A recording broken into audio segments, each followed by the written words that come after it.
दर्पण न्यूजच्या सांगली कार्यालयाच्या वर्धापन दिनास हार्दिक शुभेच्छा. शुभेच्छुक उत्तमदादा कांबळे, जिल्हाध्यक्ष कोल्हापूर जिल्हा Republican party of India Athawale गट.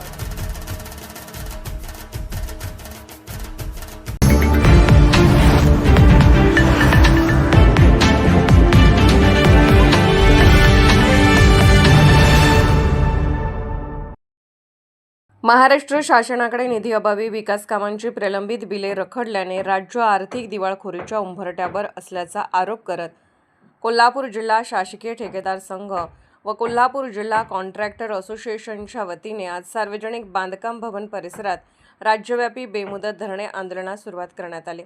शासनाने नवीन कामांना मंजुरी देऊ नये आणि प्राधान्याने जुन्या कामाची प्रलंबित बिले अदा करावीत अशी प्रमुख मागणी आंदोलनकर्त्यांनी केली आहे. सार्वजनिक बांधकाम विभाग, रस्ते व इमारत यांची मागील वर्षी 37,000 कोटी रुपयांची थकबाकी होती. ती यावर्षीही 29,000 कोटी रुपयांवर कायम आहे. जलजीवन मिशन व महाराष्ट्र राज्य जीवन प्राधिकरण यांची थकबाकी मागील वर्षी 39,000 कोटी असून यंदा 35,000 कोटी रुपये आहे. ग्रामविकास व जलसंधारण विभागाची थकबाकी 85,000 कोटीवरून 65,000 कोटींवर आली असली तरी मोठ्या प्रमाणावर बिले अद्याप प्रलंबित आहेत.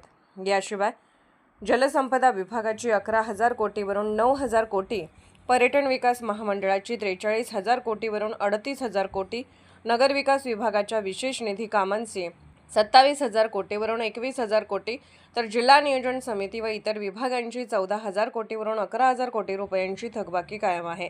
मागील वर्षी सुमारे 1,16,05,00,000 रुपयांची प्रलंबित बिले होती. ती सध्या 96 कोटी 400 रुपयांपर्यंत पोहोचली असून गेल्या 17 महिन्यात शासनाने केवळ 20 कोटी रुपयांची बिले अदा केली असल्याचा दावा संघटनेने केला आहे. याचा परिणाम राज्यातील सुमारे 3 लाख कंत्राटदार, विकासक तसेच त्यांच्यावर अवलंबून असलेल्या 4 कोटी नागरिक व व्यावसायिकांवर होत असल्याचे आंदोलनकर्त्यांनी सांगितले. निधीअभावी कंत्राटदारांवर बँकांचे कर्ज वाढले असून अनेक जण मानसिक तणावाखाली असल्याचे त्यांनी नमूद केले. शासनाकडून वारंवार आश्वासने मिळत असली तरी ठोस कार्यवाही होत नसल्याने 7 एप्रिलपासून सर्व विभागातील विकास कामे बंद ठेवण्यात आल्याची माहिती संघटनेचे कार्याध्यक्ष BS पाटील चंद्रेकर यांनी दिली. या आंदोलनावेळी संघटनेचे अध्यक्ष ND उर्फ बापूलाड, कार्याध्यक्ष BS पाटील, उपाध्यक्ष शिवाजी काशीद, सुनील नागराळे, विजय सावंत, संजय खोत, दयानंद शिंदे, रमेश भोजकर, सुरेश नलवडे, अविनाश पाटील, अनूप देसाई, शहाजी नाईक, विजय जाधव, सारंग वडी आदी उपस्थित होते. कोल्हापूरहून दर्पण न्यूजसाठी अनिल पाटील. महाराष्ट्र शासनानं 2024 पासून आज सगळ्यात प्रचंड प्रमाणात निवडणुकीच्या अगोदर पकडलेली कामं, त्या कामाचा निधी आजपर्यंत वितरित झालेला नाही. त्यामुळे सर्व कॉन्ट्रॅक्टर, महाराष्ट्र राज्यातले सगळे कॉन्ट्रॅक्टर आर्थिक अडचणीत आलेले आहेत आणि प्रत्येक वर्षी कॉन्ट्रॅक्टरांचं शिशीचं प्रत्येक महिन्याला जाणारं व्याज असेल किंवा लोकांची देणी असतील, या सगळ्या गोष्टीमुळं प्रत्येक वेळी अडचण निर्माण होईल. प्रत्येक वेळी 5%, 10% असे पैसे देत महाराष्ट्र शासन द्यायला आलेलं आहे. आज परिस्थिती कॉन्ट्रॅक्टरांची अगदी वाईट आणि दयनीय आहे.